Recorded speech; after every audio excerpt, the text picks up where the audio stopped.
அனைவருக்கும் அன்பார்ந்த மாலை வணக்கங்கள். அஹ், நாம் இன்றைய ஆரம்ப வகுப்பை ஆரம்பிப்போம்.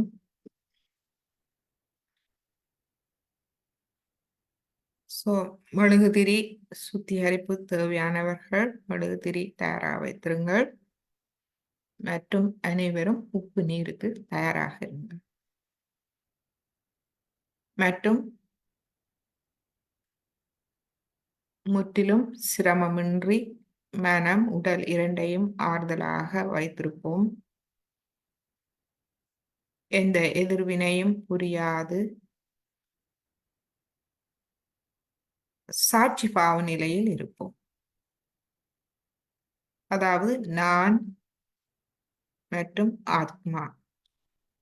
ஆத்மா எம்மை சாட்சி பாவ நிலையில் பார்க்கும் நிலை.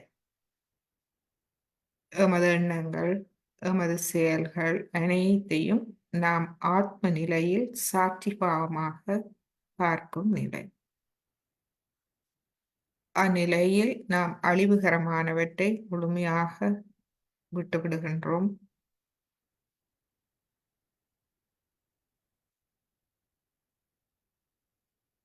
கடந்த வகுப்பில் நாம் இருதய சக்கரத்தை பற்றி பார்த்தோம். ஆத்மாவை பற்றி பார்த்தோம். எமது இடது இருதயத்தில் சட் சிட் ஆனந்தம் நிலை, அதுவே ஆத்மா. சட் சிட் ஆனந்த நிலை, சத்தியத்தை உணர்ந்த நிலை. நான் ஒரு தூய ஆத்மா என்ற சத்தியத்தை உணர்ந்த நிலை. நான் ஒரு தூய ஆத்மா, பரம்பொருளின் ஓர் அங்கமாவேன். இந்த உண்மை எமது சித்தத்தில் வரும்போது எமது சித்தம் அங்கிங்கு அலையாது ஒளியூட்டப்பட்ட சித்தம் எமது ஆத்மாவிற்கு முழுமையாக கவனம் வருகின்றது. எமது கவனம் முழுமையாக எமது ஆத்மாவில் நிலை பெற ஆரம்பிக்கின்றது.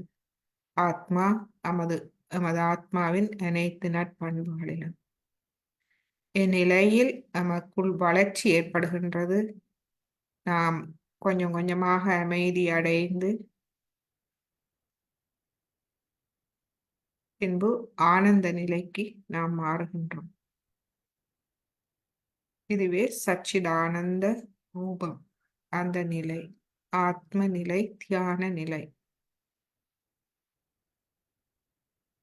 ஸ்ரீமாதிஜி சொல்கின்றார்கள், இதுதான்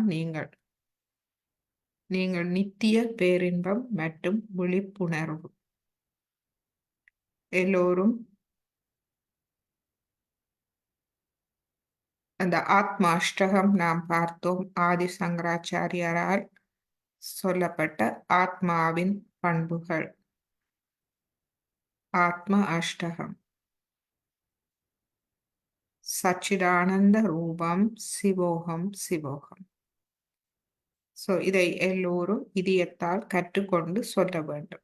நீங்கள் யார் என்பதை நினைவில் கொள்வதற்கான சிறந்த வழி இது.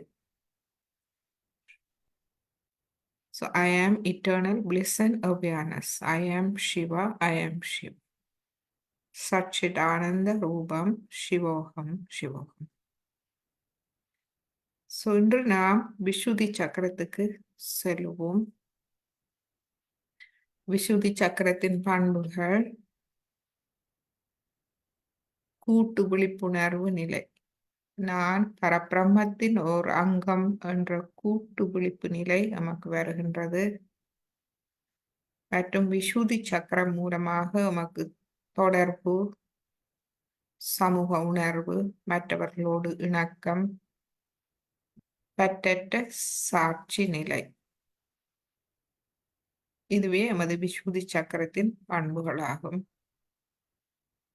எமது இடது விசுதி சக்கரம் சகோதர சகோதரி உறவுகள், சுயமரியாதை,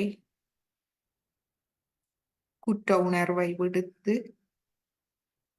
எமது குறைபாடுகளை சவால்களாக ஏற்று சரி செய்யும் திறன். இதுவே எமது இடது விஷுதி சக்கரத்தின் பண்பாகும். எமது வலது விஷுதி சக்கரத்தின் பண்புகள் நாம் பேச்சிலும் நடத்தையிலும் இனிமை, அதாவது எமது பேச்சு நடத்தை இவை மூலமாகத்தான் எமது தொடர்பு, நாம் மற்றவர்களோடு தொடர்பு கொள்கின்றோம், எமது தொடர்பு வெளிப்படுகின்றது. இதில் இனிமை மட்டுமல்ல, நாம்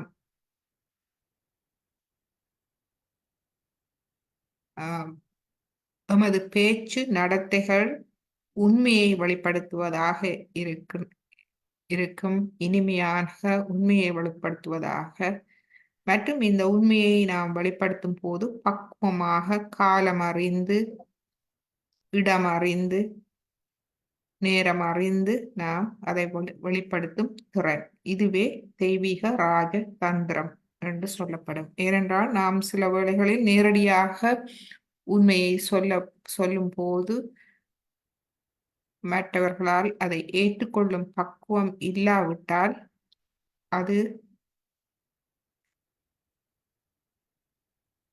அது பிழையான விளைவுகளை ஏற்படுத்தும். எனவே உண்மை கூட சரியாக நாம் சரியான நேரத்தில் சரியான இடத்தில் நாம் அந்த உண்மையை பக்குவமாக எடுத்து சொல்லும் திறன் நமக்கு வேண்டும். இது நமது வலது விஷுடி சக்கரம். இதுவே ராஜ தந்திரம். மற்றவர்களை நாம் மதித்து அவர்களின் குறை நிறைகளை அறிந்து அதற்கேற்ற மாதிரி நாம் நடப்பது. ஆனால் நாம் உண்மையில் எப்பொழுதும் நிற்போம். பிழையானவற்றை ஒருபோதும் அனுமதிக்க மாட்டோம், பிழையானவற்றை ஏற்றுக்கொள்ள மாட்டோம். ஆனால் அதை நாம் ராஜதந்திரத்தோடு, தெய்வீக ராஜதந்திரத்தோடு அந்த நிலைமைகளை கையாண்டு உண்மையை எடுத்து சொல்லும் திறன். அத்தோடு இந்த ராஜதந்திரத்தோடு, அதாவது வேடிக்கை அல்லது நகைச்சுவை மூலமாக நாம் இதனை கையாளலாம். இந்த விஷுதி சக்கரம் நமது கழுத்து பகுதியில் இருக்கின்றது. நமது கழுத்து, மேல் கை, வாய், நாக்கு, பற்கள், நாசி, முகம், நமது பேச்சு, உள் மற்றும் வெளிப்புற காதுகள், கண்களின் இயக்கம் இவற்றை பார்த்து கொள்கின்றது. மற்றும் நமது தொண்டையில் இருக்கும் தைராய்டு சுரப்பி என்று கேள்விப்பட்டிருப்பீர்கள், அதை கவனித்துக் கொள்கின்றது. செர்விக்கல் பிளெக்சஸ் அல்லது கழுத்து நாளம் என்று இந்த நரம்பு முடிச்சு சொல்லப்படும். 16 இதழ்களை கொண்டது. இதனுடைய தத்துவம் ஆகாய தத்துவம், எமது விஷுதி சக்கரம். மற்றும் எமது தலையில் முன் நெற்றியில் விஷுதி சக்கரம், முன் நெற்றியில், அதாவது எமது நெற்றியும் தலைமயிரும் சந்திக்கும் இடம், அந்த நடு உச்சி புரியும் இடம், அதுவே எமது விஷுதி சக்கரத்தின் இடமாகும். கைகளில் ஆள்காட்டி விரல், நாங்கள் கதைக்கும் போது ஆள்காட்டி விரலை பயன்படுத்துகின்றோம் எதையாவது சுட்டி காட்டுவதற்கு. இதுவே எமது பேச்சு தொடர்பு ஆள்காட்டி விரல். காலிலும் 2வது விரலால் குறிக்கப்படும்.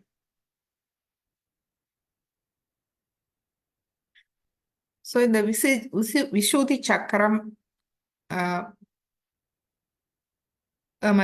மற்றவர்களோடு தொடர்பு, இறை தொடர்பையும் குறிக்கும். இறை தொடர்பு நாம் நுண்ணதிர்வுகள் மூலமாக ஏற்படுகின்றது. மற்றவர்களோடு தொடர்பு எமது பேச்சு நடவடிக்கைகள் மூலமாக நாம் மற்றவர்களோடு தொடர்பு கொள்கின்றோம்.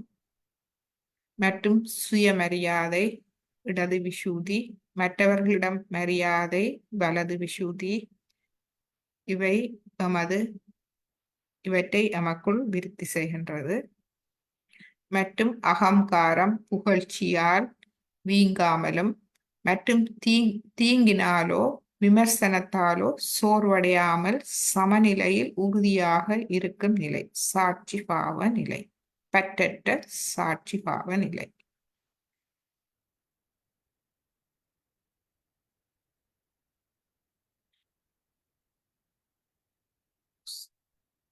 தினசரி தியானம் நாம் ஒரு ஆத்மா என்ற அடையாளத்தை நிலைநிறுத்துகின்றது. இதன் மூலமாக ஆத்மா சாட்சி பாவ நிலைக்கு நாம் செல்கின்றோம். இந்த சாட்சி பாவ நிலையில் ஆத்மாவுடன் ஒருமித்த நிலையில் நம்முடைய உடல், மனம், எண்ணங்கள், உணர்வுகள் ஆகியவற்றை நாம் சாட்சியாக கண்டு அனைத்தையும் சாட்சியாக கண்டு வாழ்வின் நாடகத்தை நாம் முழுமையாக சாட்சியாக காண முடிகின்றது. இந்த நிலையே பற்றற்ற எதிர்வினை புரியாத சாட்சி பாவ நிலை. இது நமது விசுத்தி சக்கரத்தால் விருத்தி அடைகின்றது. So not reacting, detached witness. எதிர்வினையாற்றாமல் அதிலிருந்து விலகிய சாட்சி நிலை. அதாவது நாம் ஆத்ம நிலைக்கு செல்கின்றோம். எம்மையே நாம் பிரிக்கின்றோம். நான் என்ற அகங்காரம், மமகாரத்தை நாம் பற்று அதிலிருந்து விடுபட்டு ஆத்ம நிலைக்கு செல்லும் போது எம்மையே, எமது அகங்காரம், எமது மமகாரங்களையே நாம் சாட்சி நிலையில் பார்க்கும் நிலை நமக்கு தெளிவாக கிடைக்கின்றது. இதனால் எம்மை திருத்திக் கொள்ள அது உதவுகின்றது.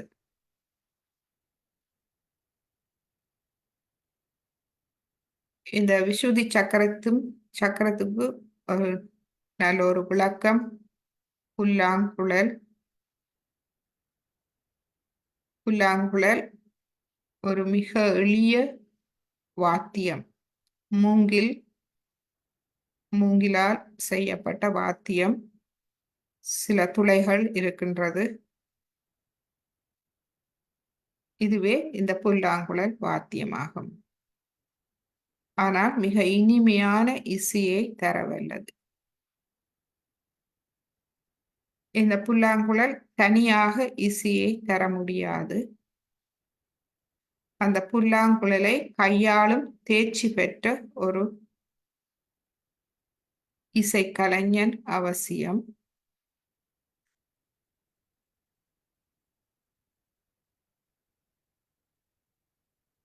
இருவரும் சேர்ந்து.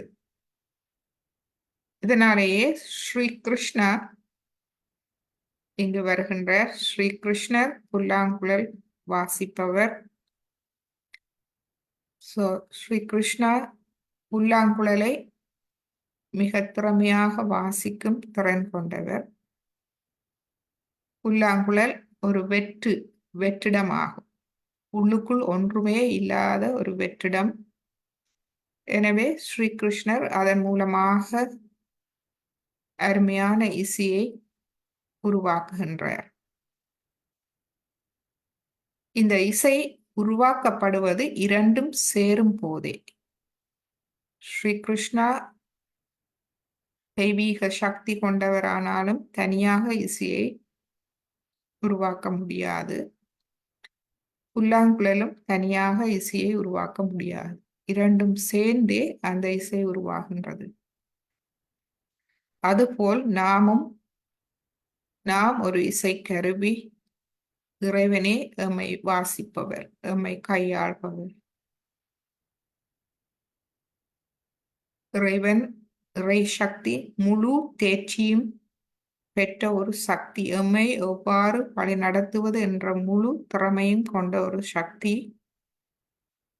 எம்மை வழி நடத்த வேண்டுமாயின் நாம் புல்லாங்குழல் போல் உள்ளுக்குள் வெற்றிடமாக இருக்க வேண்டும். அதாவது எமது மமகாரம், அகங்காரம் முழுமையாக கைவிடப்பட்டு ஆத்ம நிலையில் நாம் சாட்சி பாவ நிலையில் இருக்கும் போது இறை சக்தி எம்மை நன்றாக கையாள்கின்றது, கவனித்துக் கொள்கின்றது, பார்த்து கொள்கின்றது. எனவே எமது வாழ்க்கை புல்லாங்குழல் இசை போல் ஒரு இனிமையான இசையாக எமது வாழ்வு மலர ஆரம்பிக்கின்றது.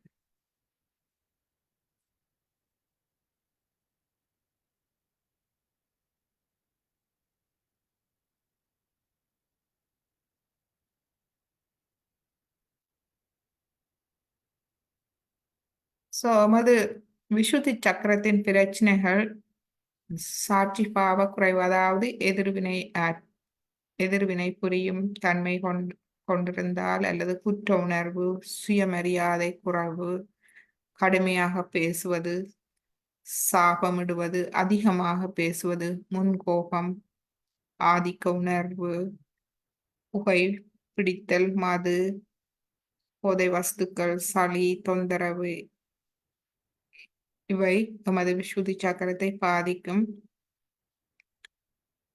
மற்றும் எமது தொண்டையில் இருக்கும் பிரச்சனைகள், சளி, காய்ச்சல், 5 புலன்களின் பிரச்சினை மற்றும் மன அழுத்தம் எமது விசுத்தி சக்கரத்தை பாதிக்கின்றது.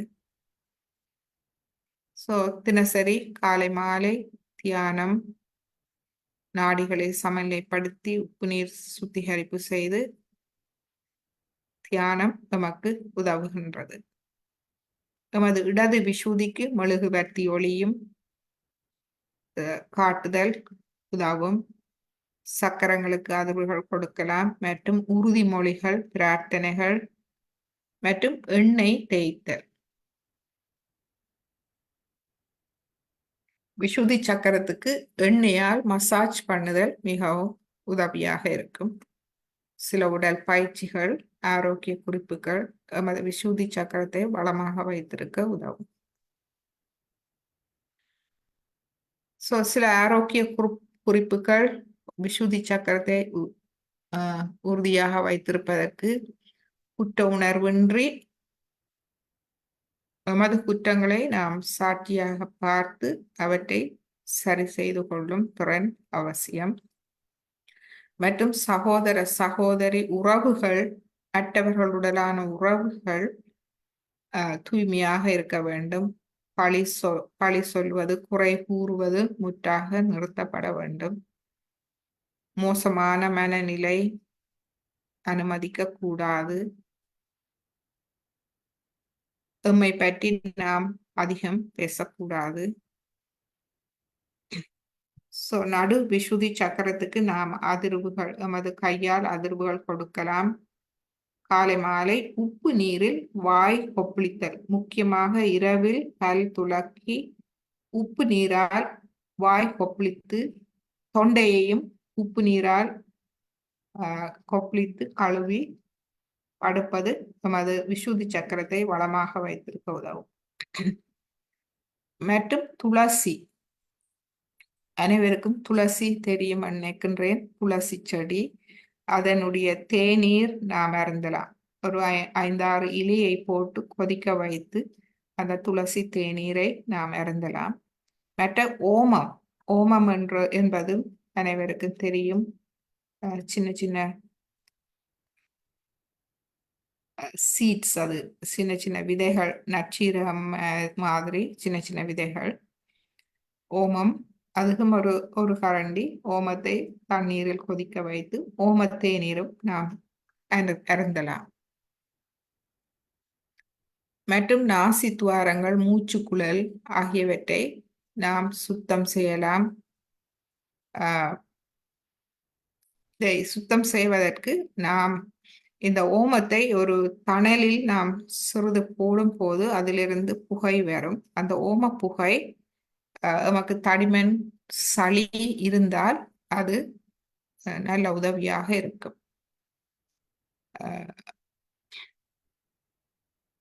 மற்றது பல் துலக்கி சுத்தம் செய்யும் போது நாம் நாக்கையும் சுத்தம் செய்ய வேண்டும்.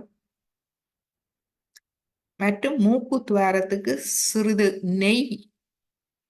பசு நெய் நாம் சிறிது விடலாம். இவ்வாறாக எமது விசுத்தி சக்கரத்தை நாம் பலமாக வைத்திருக்கலாம். இப்பொழுது நாம் தியான நிலைக்கு செல்லுவோம்.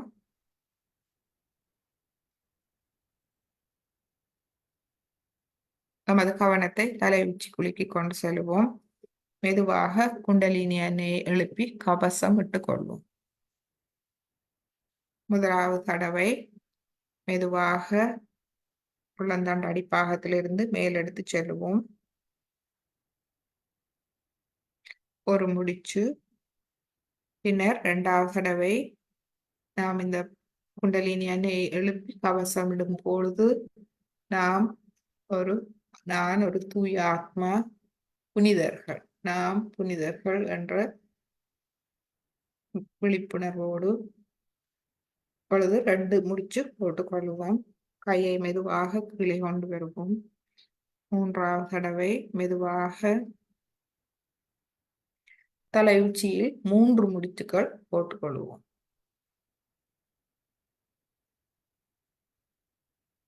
நமது கையின் 10 விரல்களையும் ஆகாயத்தை நோக்கி நாம் வைக்கலாம்.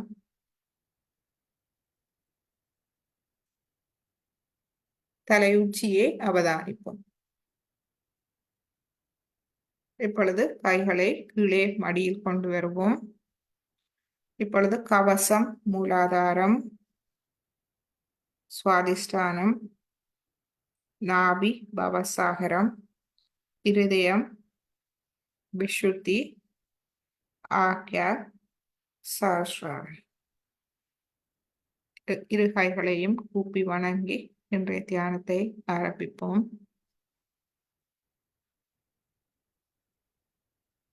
சமநிலைப்படுத்தல் நாம் செய்வோம்.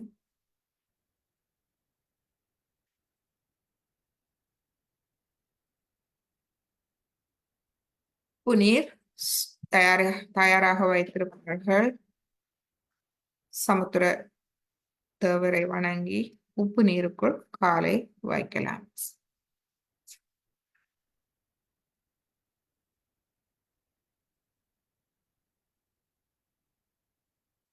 இடது கை மடியில், வலது கை பூமியில்.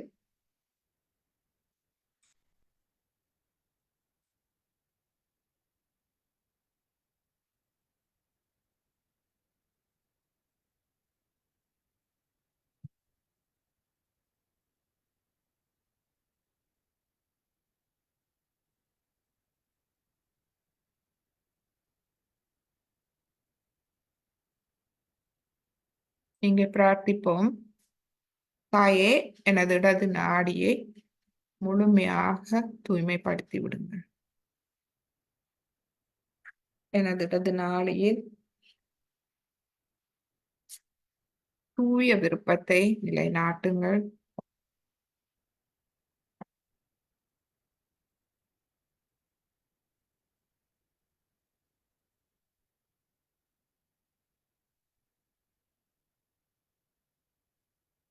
எனது இடது நாடியின் அதீத செயல்பாடுகளால் ஏற்பட்ட அனைத்து மமகாரத்தையும் முழுமையாக சமநிலைப்படுத்தி விடுங்கள். இடது கை 5 விரல்களையும் உள்ளம் கையையும் அவதானிப்போம். வலது கை பூமியை நோக்கி இருக்கட்டும். கவனம் தலை உச்சிக்குழியில். உச்சிக்குழியில் இருந்து எமது தலைக்குள் கவனத்தை போடுவோம். சுழுமுனை நாடி வழியாக மூலாதாரத்தில் கவனத்தை வைப்போம். இடது கையை அவதானிப்போம்.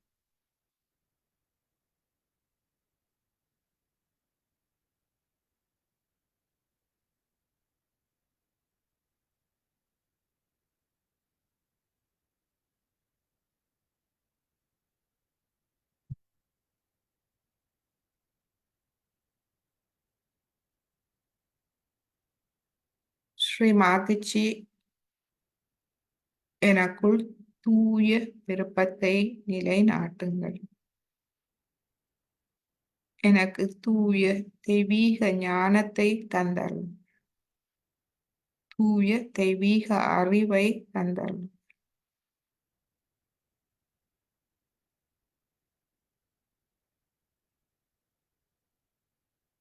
எங்கும் நிறைந்திருக்கும் இந்த தெய்வீக சக்தியின் தொடர்பை எனக்குள் அந்த அனுபவத்தை எனக்கு தந்தருளுங்கள். ஆத்ம விழிப்புணர்வு பெற்ற பின்பு, சாய யோகாக்கு வந்த பின்பு, உங்களுக்குள் ஏற்ற நல் மாற்றங்களை விழிப்புணர்வு கொண்டு வாருங்கள். இந்த நல் மாற்றங்களே தூய தெய்வீக அறிவாகும். இது உண்மையாகும், சத்தியம். உங்களுக்குள் ஏற்பட்ட இந்த நல்ல மாற்றங்கள் இது சத்தியமானவை. இதுவே தூய தெய்வீக ஞானமாகும்.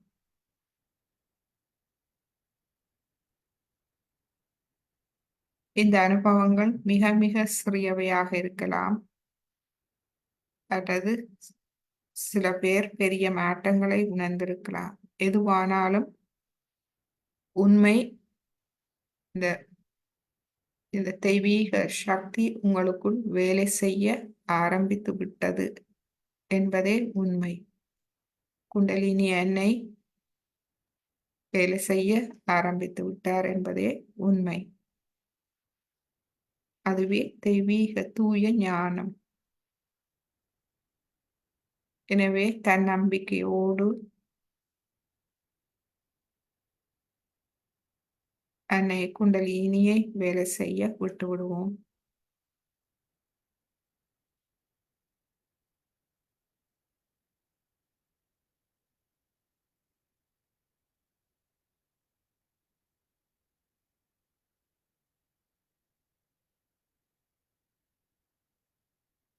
இந்த சிறிய சிறிய மாற்றங்களில் தன்னம்பிக்கை வைக்கும் போது வளர்ச்சி தானாக ஏற்பட்டு பெரிய மாற்றங்களை நாம் காணலாம்.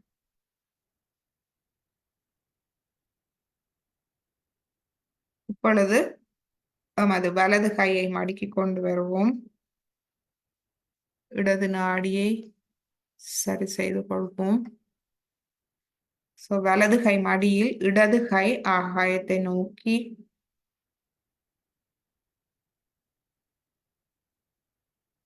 இந்த தூய தெய்வீக ஞானம் நமது கவனத்தை ஒளியூட்ட வேண்டிக் கொள்வோம். தாயே, நமது கவனத்தை அறிவொளியூட்டி தாருங்கள். எங்கும் சிதறாது கவனம் எமது ஆத்மாவில் இருக்க அருள் புரியுங்கள்.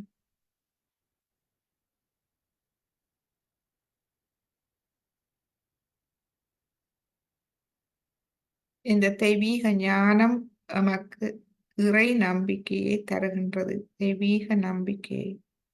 இந்த சிறு சிறு அனுபவங்கள், மாற்றங்கள் நமக்கு நம்பிக்கையை ஊட்டுகின்றது. தெய்வீக நம்பிக்கையை தருகின்றது. தாயே, எனது வலது நாடியை முழுமையாக தூய்மைப்படுத்தி தாருங்கள். எனது எதிர்கால வாழ்வின் பயங்கள், கவலைகள், அதீத எண்ணங்கள், திட்டமிடல்,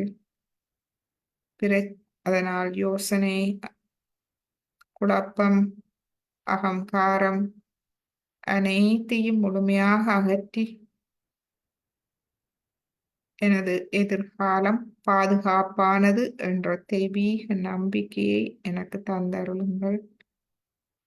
எனது கவனத்தை ஆத்மாவில் அமைதியடைய செய்யுங்கள்.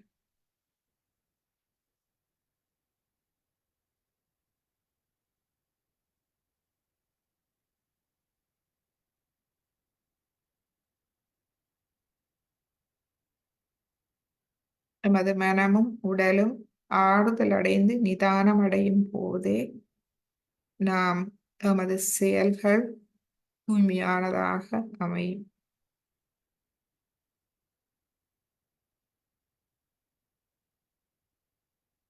எமது இடது கை 5 விரல்கள், உள்ளம் கைகளை அவதானிப்போம்.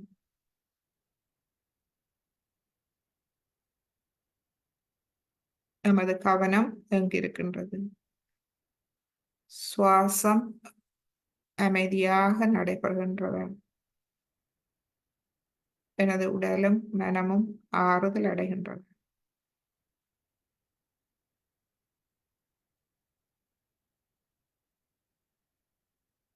கவனம் எங்கிருக்கின்றது?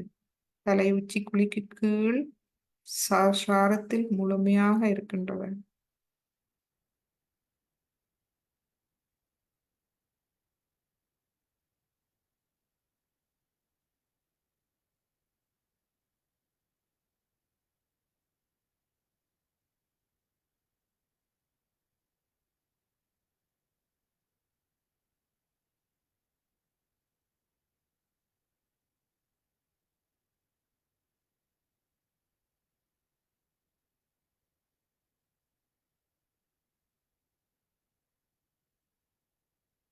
எண்ணங்கள், எனது மனதில் எழும் எண்ணங்களை முழுமையாக மன்னிக்க முடிகின்றன.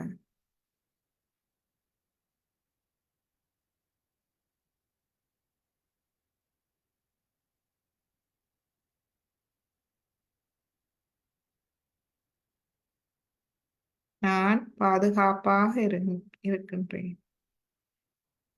ஸ்ரீ மாதாஜி, தங்களுடைய கருணையால் நான் பாதுகாப்பாக இருக்கின்றேன்.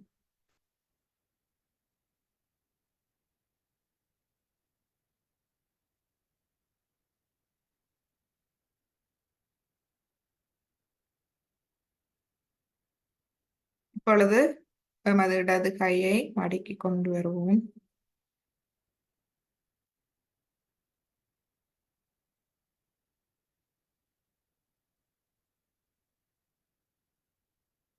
நடு நாடியில் எமது மூலாதார சக்கரத்தில் சிறிது தியானிப்போம்.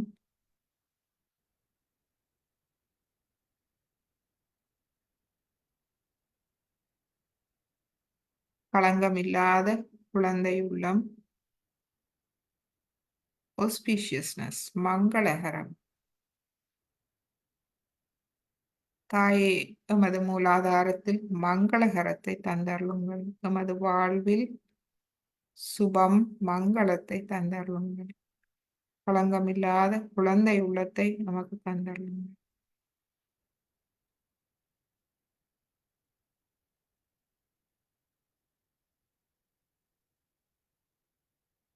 நமது கவனத்தை சுவாதிஸ்தான சக்கரத்துக்கு எடுத்து வருவோம். இதில் பிரார்த்திப்போம். தாயே, எனக்கு மன வலிமை, ஆற்றலை தந்தருளுங்கள்.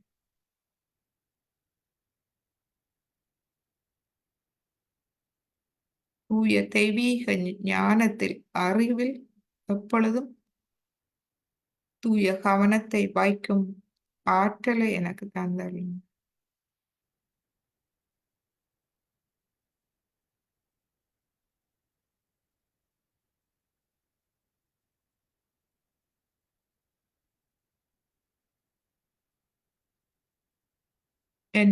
என்னை நான் அமைதிப்படுத்தும் ஆற்றலை எனக்கு தந்தருளுங்கள்.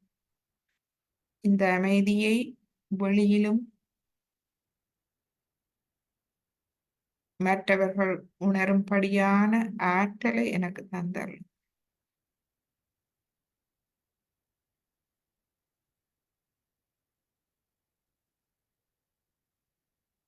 தூய தெய்வீக அறிவு தவிர எனக்கு வேறொன்றும் தேவையில்லை.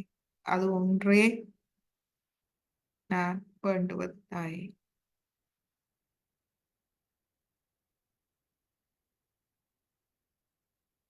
இந்த தூய தெய்வீக ஞானம் மீண்டும் இந்த எங்கும் நிறைந்திருக்கும் தெய்வீக சக்தி எமக்குள் எவ்வாறு எம்மை மாற்றி அமைக்கிறது என்ற எமது ஞானம், எமது அறிவு, எமது அனுபவம்.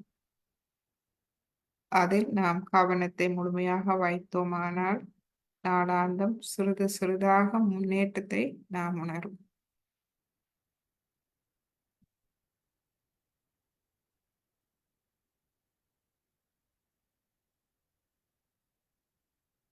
இப்பொழுது நமது கவனத்தை நாபி சக்கரத்துக்கு எடுத்துச் செல்வோம்.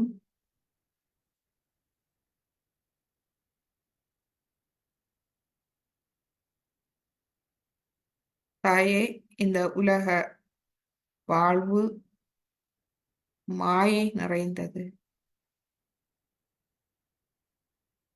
இந்த மாயை, அனைத்து மாயை சலனங்களிலிருந்து என்னை முழுமையாக விடுவித்து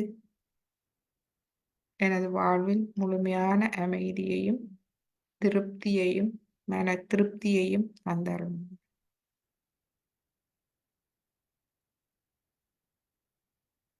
என்னை எப்பொழுதும் தர்மத்தில், நல்லொழுக்கத்தில், நற்பண்புகளில் உறுதியாக நிற்கும் திறனை எனக்கு தந்தருளும்.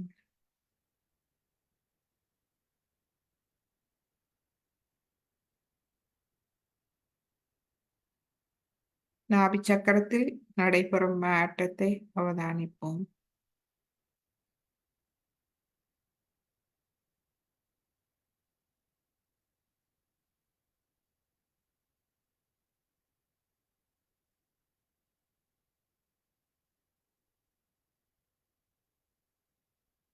ஸ்ரீமாதிஜி, எனது பாவசாகரத்தில் குரு தத்துவத்தை நிலைநாட்டி தாருங்கள்.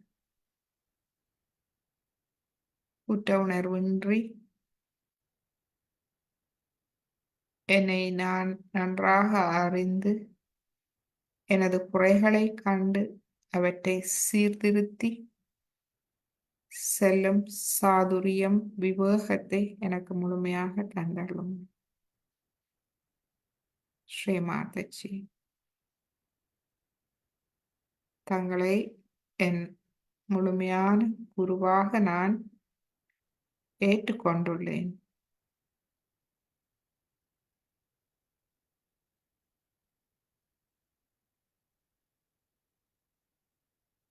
எமது இருதய சக்கரத்தில் பிரார்த்திப்போம். தாயே, எனது இருதயத்தை அன்பாலும் கருணையாலும் நிரப்பி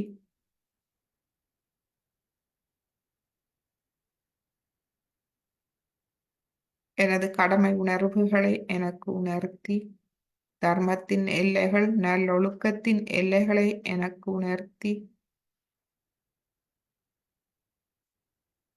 எனக்கு தாய் தந்தையாக, தெய்வீக தாயாக இருந்து எனக்கு அருள் புரியுங்கள்.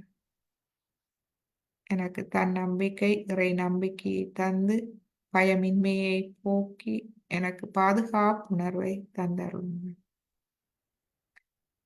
முழுமையான பாதுகாப்பு உணர்வை எனக்கு தந்தருளுங்கள்.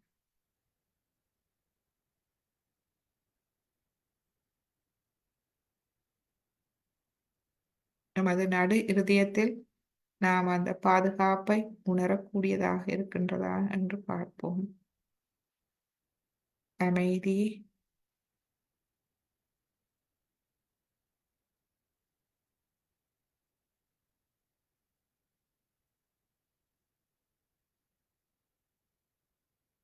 இப்பொழுது நமது விசுதி சக்கரத்துக்கு வருவோம்.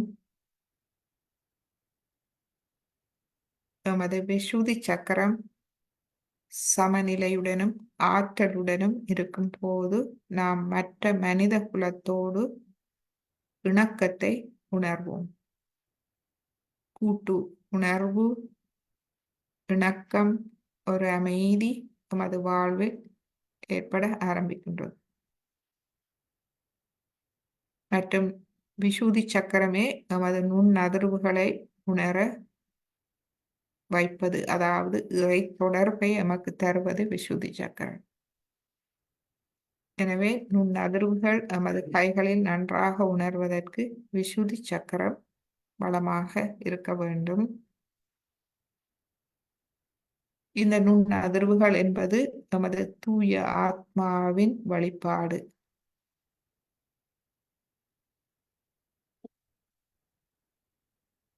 ஆத்மாவில் இருந்து வெளிப்பெறும் தூய அன்பே இந்த நுண் அதிர்வுகள் ஆகும்.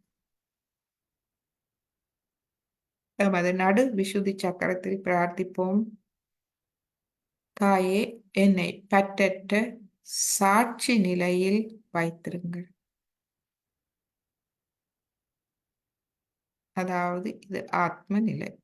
பற்றில்லாத, எதிர்வினை புரியாத சாட்சி நிலை. ஒரு புல்லாங்குழல் போல் ஆணவம், அதாவது அகங்காரம், மமகாரம், மனக்கட்டுப்பாடுகள் இல்லாத ஒரு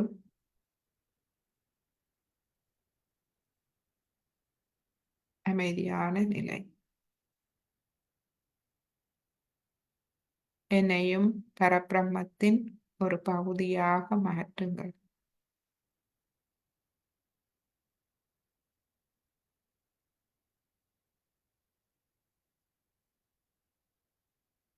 விசுதி சக்கரத்தின் ஒரு உபசக்கரம் எமது கண் இமைகள் உருவ மத்தியில் இருக்கின்றது. இது நமக்கு பகுத்தறிவு, பொது அறிவை தரும் மையமாகும். இதில் பிரார்த்திப்போம்.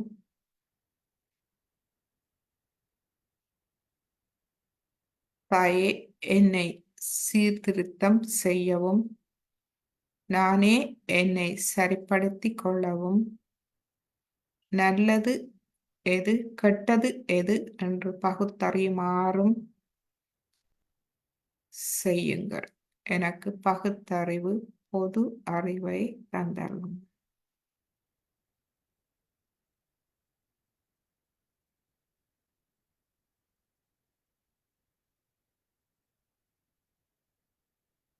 எமது இடது விசுதியில் எமது வலது கையை வைப்போம். சற்று தலையை திருத்துவோம். வலது பக்கமாக திருப்புவோம். இதில் பிரார்த்திப்போம்.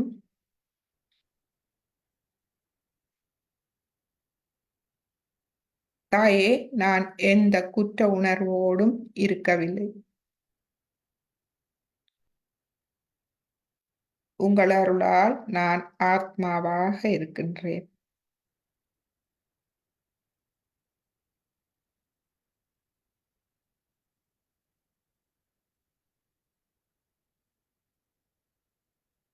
தங்கள் அருளால் நான் எந்த குற்ற உணர்வுமின்றி என்னை நான் சரியாக புரிந்து என்னை நானே சரிப்படுத்திக் கொள்ளும் திறனோடு இருக்கின்றேன்.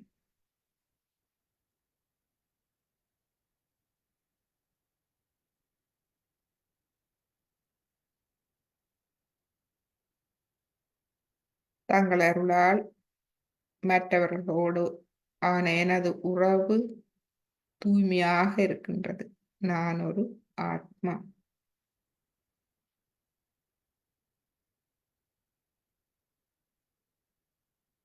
இப்பொழுது வலது கையை மடக்கிக் கொண்டு வந்து இடது கையை எமது வலது விசுதியில் வைத்து தலையை இடது பக்கம் திருப்புவோம்.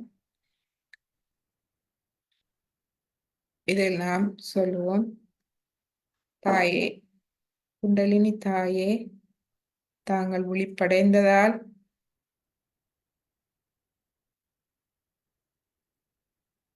தாங்களே எனது இனிமையான வார்த்தைகளுக்கும் செயல்களுக்கும் காரணமாக இருக்கின்றீர்கள். அதாவது எனது பேச்சிலும் எனது நடத்தையிலும் தங்களுடைய தன்னலமற்ற அன்பும் தூய ஞானமும் அறிவும் உண்மையும் வெளிப்படுகின்றது. எனது பேச்சு நடத்தையில் தாங்களே வெளிப்படுகின்றீர்கள்.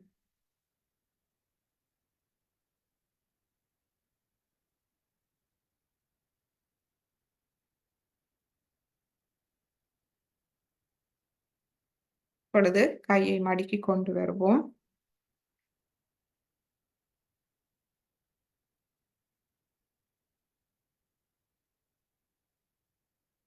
இப்பொழுது எமது ஆகிய சக்கரம் அன்பு, கருணை, எமக்கு மன்னிக்கும் திறனை தந்தருளும் சக்கரம். மற்றும் பணிவு மிக முக்கியமான பண்பான பணிவு. நமக்கு தூய அறிவு வளர வளர வளர நாம் நமக்குள் பணிவும் வளர்ந்து கொண்டே போகின்றது. இதுவே தூய தெய்வீக ஞானத்தின் அறிகுறியாகும். அகங்காரம் வளராது, அகங்காரம் முற்றாக மறைந்து பணிவு வளர ஆரம்பிக்கின்றது. இதில் நாம் எமது வலது கையை முன்னெட்டியில் வைத்து நாம் சற்று குனிந்து சொல்லுவோம், தாயே, நான் அனைவரையும் மன்னிக்கின்றேன்,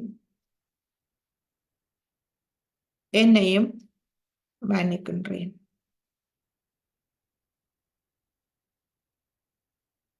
அதுபோல் எனது பிள்ளைகளையும் மன்னித்து அருளுங்கள்.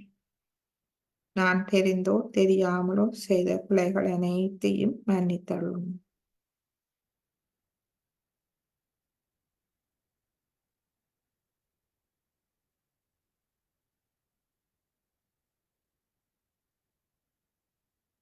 மன்னிக்காது யாரிடமாவது கோபத்தோடு இருப்பது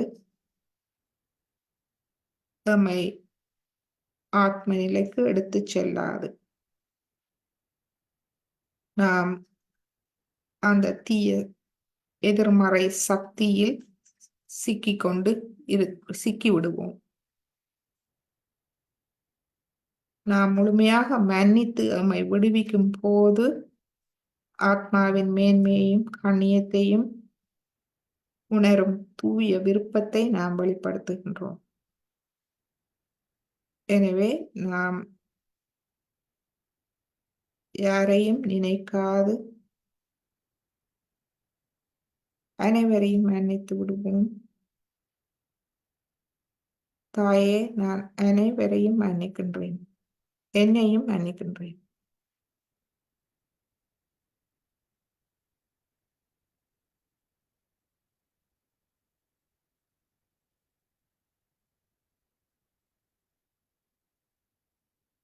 இப்பொழுது கையை மடக்கி கொண்டு வருவோம்.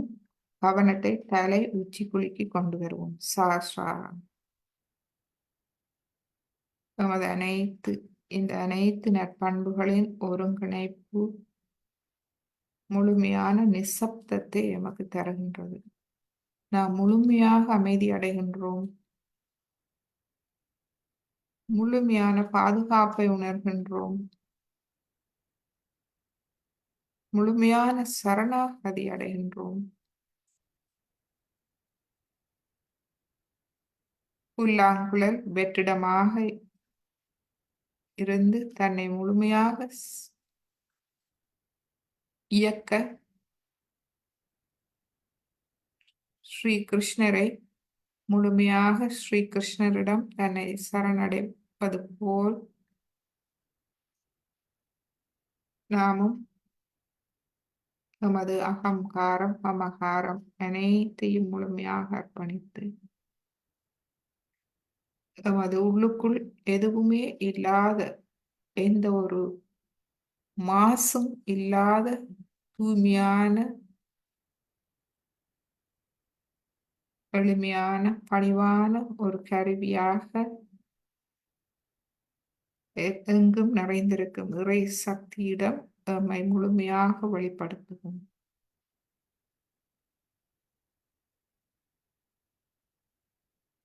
எமது சாஸ்திரத்தில் சிறிது நேரம் தியானிப்போம். அந்த நிசப்தம்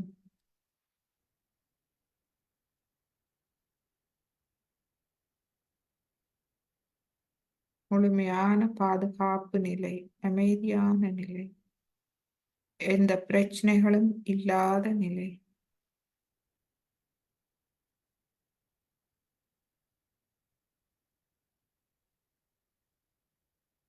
தெய்வீக சக்தியோடு மனம் ஒருமித்த நிலை,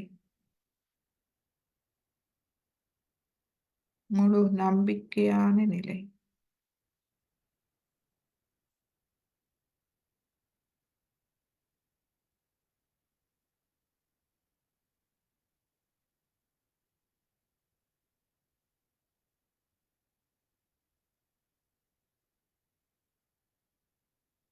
இந்நிலையில்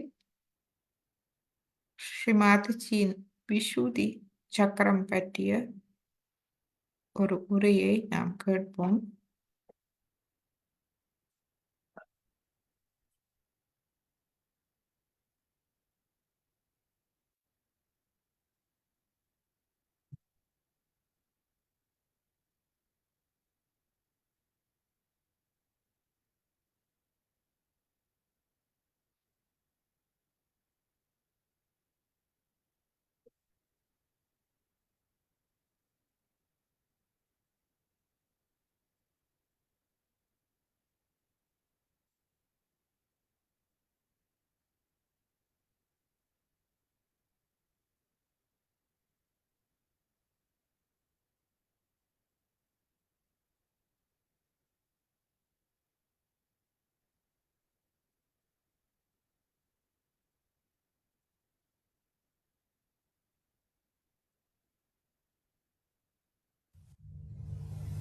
So when we talk of communications, first of all, the greatest thing is the communication between human beings. And when we have to think of the communication with the human beings, many people think that by aggression you will communicate better, which is not true. I mean, if somebody wants to get something out of someone, say, so you go there and just talk. I have to have, how can you do it? This, that. As it is, it's no. But if you are sweet and start talking sweetly, then 99% will definitely dissolve. So to dissolve people with sweetness, how to do it, that trick one has to learn.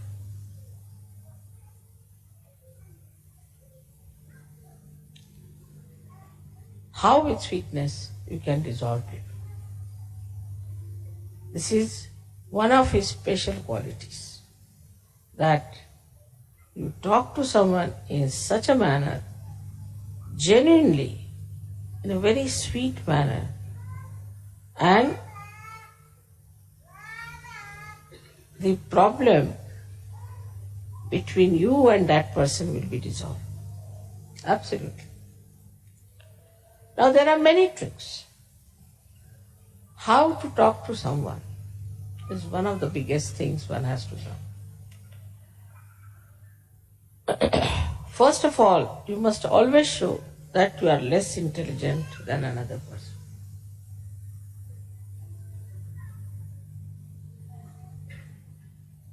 Like I'm talking to scientists, I will say, I'm sorry, I don't know any science, no good for scientists. So they feel, oh, very good.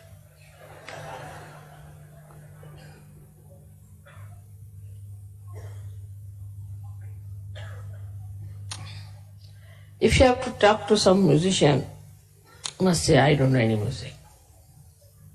No, I've learned a little bit, but not much. Musician feels very happy. You may call it a pampering of the ego. You may call it. But there's no harm in saying that I am nothing compared to you. So the first trick is complete humility when you talk to another person. It's a sign of greatness. It's a sign of fulfillment. As the trees, when they are laden with fruits, they bend down. So the first of all, if you say, I am no one, I don't understand anything, but I would like to hear. This is first. First quality of communication is to be extremely humble about yourself. The another person should not know who you are. And there's a lot of fun in it. Say for example now, say, I can say about myself that my husband was very highly placed in India. I met a friend in Delhi. She was studying with me in school and in college. And she asked me, where do you live? I told her in Meenabag, which was just a useless, small little place meant for very ordinary officers because they had not allotted us any house or anything. So temporarily we were there. She said, what is your husband doing? I said, being so, he's some government servant. I didn't tell her. He came down. So he just looked at me, smiled. He said, do you know him? I said, he's my husband. She was shocked. He's your husband? Oh my God, why didn't you tell me? Immediately the whole thing changed. And she felt so ashamed of herself. She had started looking down upon me that I'm married to some clerk or someone.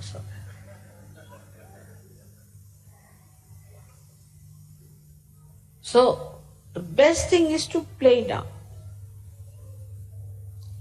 Play down everything. Now, I know of certain Sahaja, they say, oh, mother has given me such powers, I can do this, I can do that. This boastfulness is of no use. I haven't got any powers, you see. I am a Sahajogi, that's all. But if you want, I can try.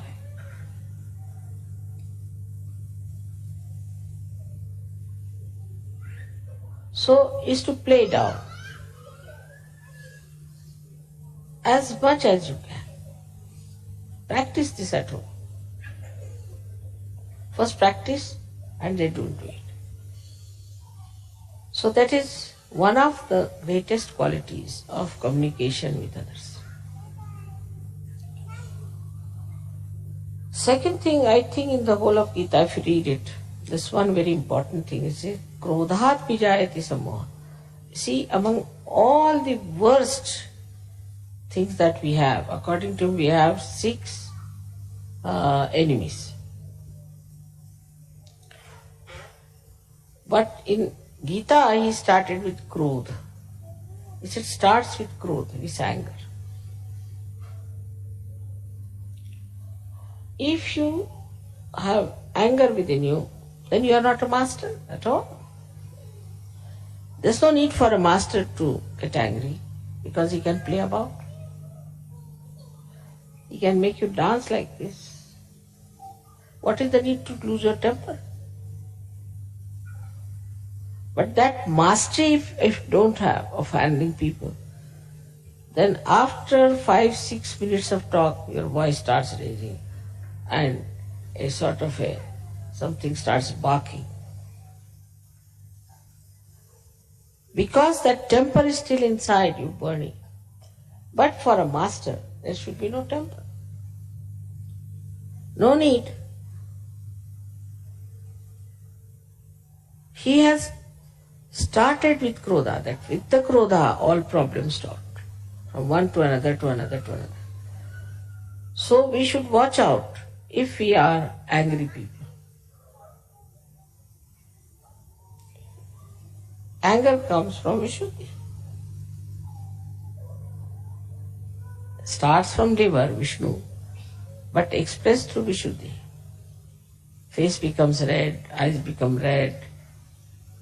From the mouth, you start saying all kinds of horrible things, and the whole expression becomes so different when you are angry. So this anger is to be seen. Where is it? Within us, where is it, this anger? Liver? All right, I'll put it right. So to master it, you have to face yourself clearly. Many people have seen, people say, mother, this lady is such a hot-tempered woman, she's so dominating. She does this, she does that. But if you tell her, no, I don't do that way. No, I'm very good. But how others are saying that? I don't know, but I'm very good. Finished. If somebody is saying that, then you watch yourself. Do you get into tempers or not? Are you losing your temper? It's very easy to make it out and face. So the trick of the trade is to face yourself and see for yourself how much you are lacking. So first is humility, which should be genuine, and secondly is equanimity, no temper. There is no need to take to temper. At the most you can say, "Hey, what are you doing? Why are you doing that way?" Now if you do something, maybe something I might say which I do not like, so I don't want to say like that. At the most, up to that point is all right, that you should say that I dislike. But not to go further with it. If you just stop at a point, then this habit of getting into temper will go away. This arrogance will go away, which has to go. This arrogance has to go, this temper has to go, and then you will be surprised, you will feel very much relieved. Because this anger, once it comes in, reacts and catches your left Vishuddhi, and you become guilty. You feel very bad. Why I said so? I should not have said this. So Vishuddhi is finished. Left Vishuddhi means it's a headache. It goes on accumulating like a storehouse there, all your anger, temper, whatever you have. And this left Vishuddhi catches. And you know the problems of left Vishuddhi. So if you get angry with someone, don't feel guilty. But go before the mirror and slap yourself nicely twice. Now you get angry with yourself. Let me get angry. Then stand before the mirror. Shoot, like that. In the same manner as you get angry, try to act. So you never feel guilty. Or maybe more angry would be better. So you empty out your left Vishuddhi. Next time you won't do it. But feeling guilty means you'll again repeat and repeat and repeat the same thing. So this temper is expressed by men differently and women by differently. And I'm very much worried about the women sometimes because they take to water power. Then I'm lost. But those who have ego too much cry much more. That's the sign. I've seen. If you say anything to them, immediately they start crying. Because already the left Vishuddhi is there full, like a full balloon. When you touch them, it becomes water. But men, their temper is different style, as you know very well. That when they get angry, they might fight with each other, box everyone, and then settle down nicely and have something to drink. Let us have it out, you see, they'll say. Take out. But women don't. They keep it there. And once they keep it, then it becomes tears. It starts coming down. So these are just tears out of joy, happiness, that's different. Or out of feelings for others. But it's not that. But it's tears just to impress another person that you are very sad or something.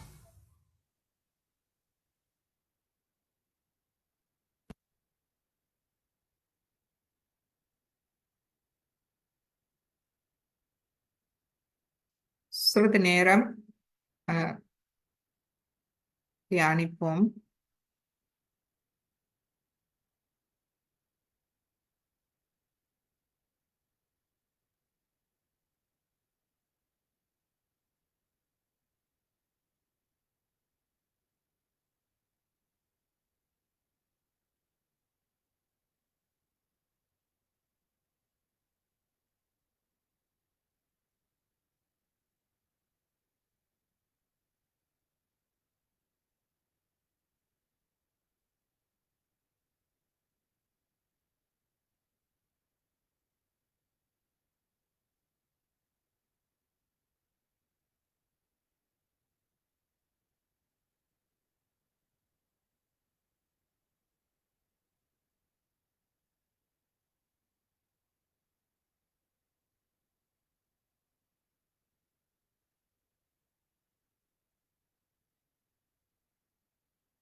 எமது விசூதி சக்கரம்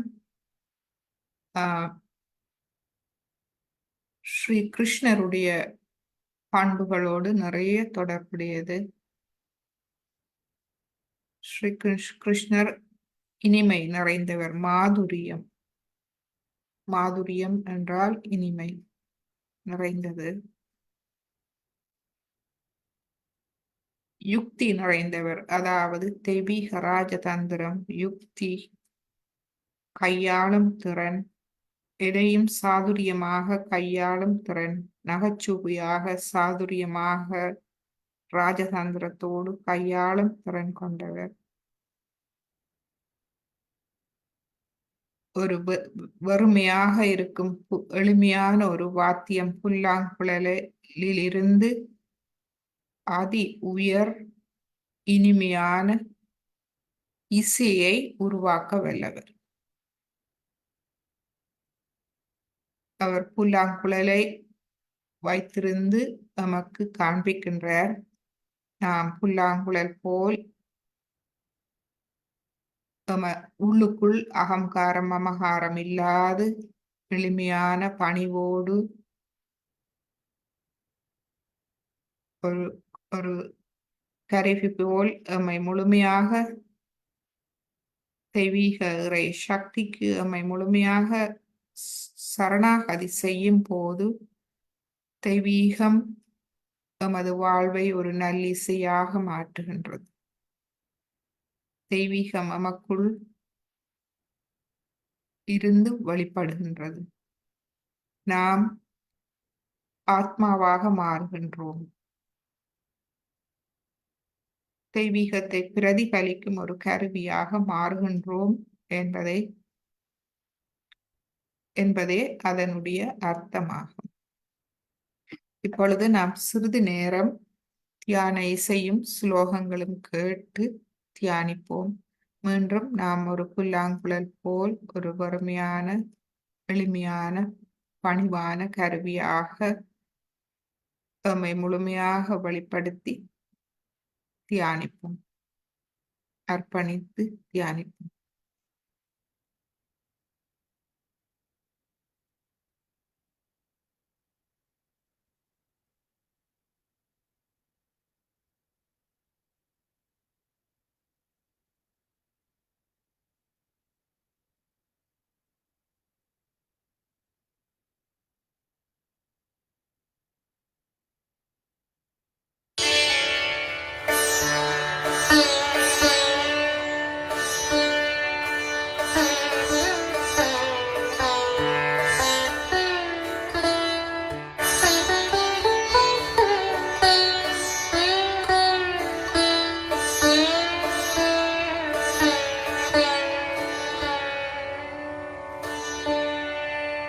कस्तूरी तिलकं ललाटपटले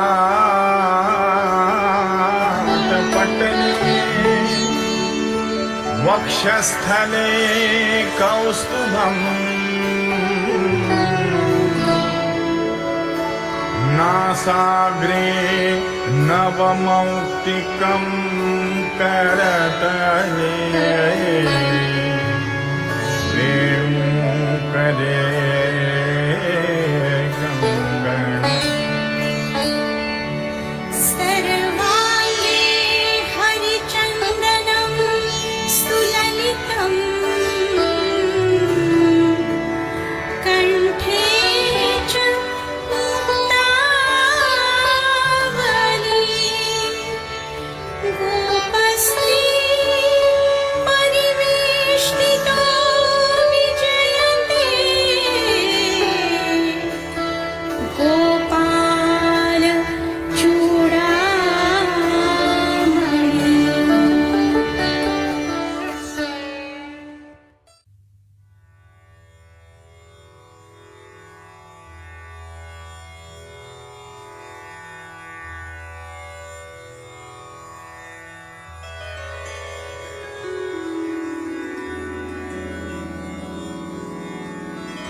अधरं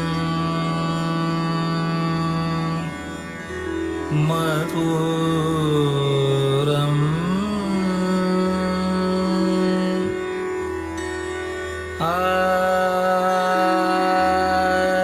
आधरं मधुरम्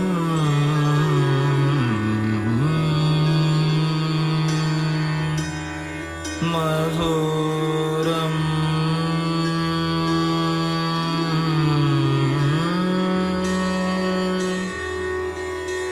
आ आ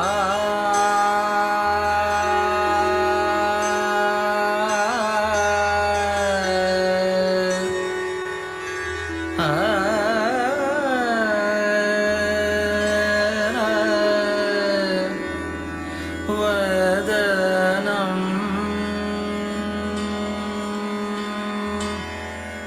मधुरम्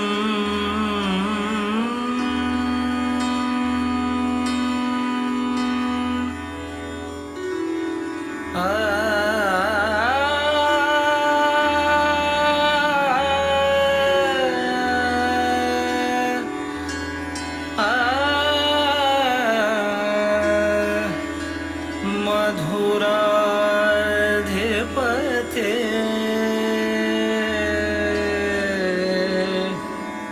अखिलं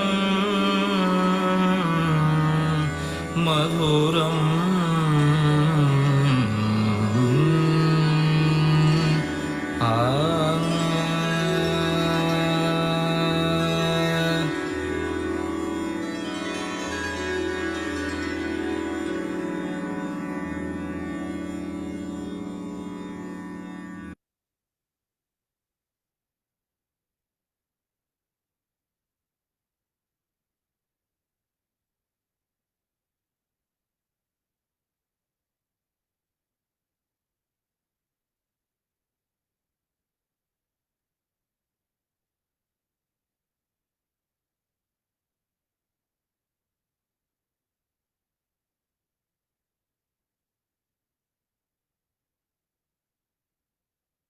மீண்டும் நமது தலை உச்சி இரு கைகளை நாம் அவதானித்து சிறிது நேரம் தியானிப்போம்.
இப்பொழுது மீண்டும் குண்டலினியனை எழுப்பி கவசமிட்டு இன்றைய தியானத்தை நாம் முடித்துக் கொள்வோம்.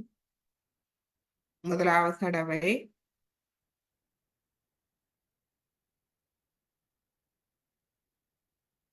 இரண்டாவது தடவை மூன்றாவது தடவை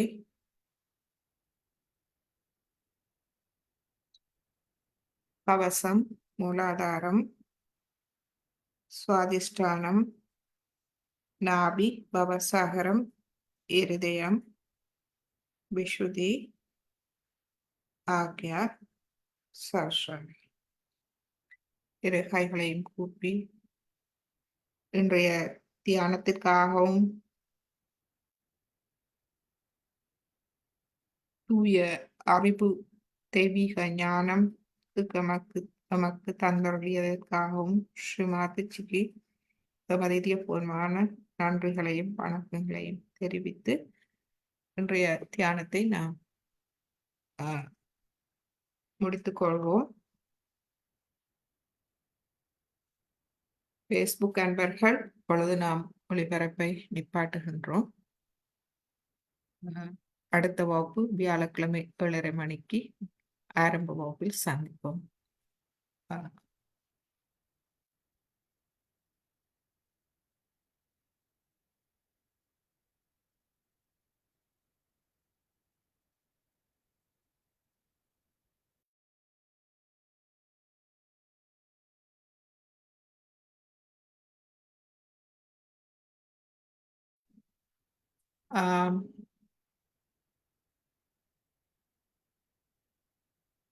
மற்றும் Zoom-இல் இருப்பவர்கள் நாம் கதைக்கலாம்.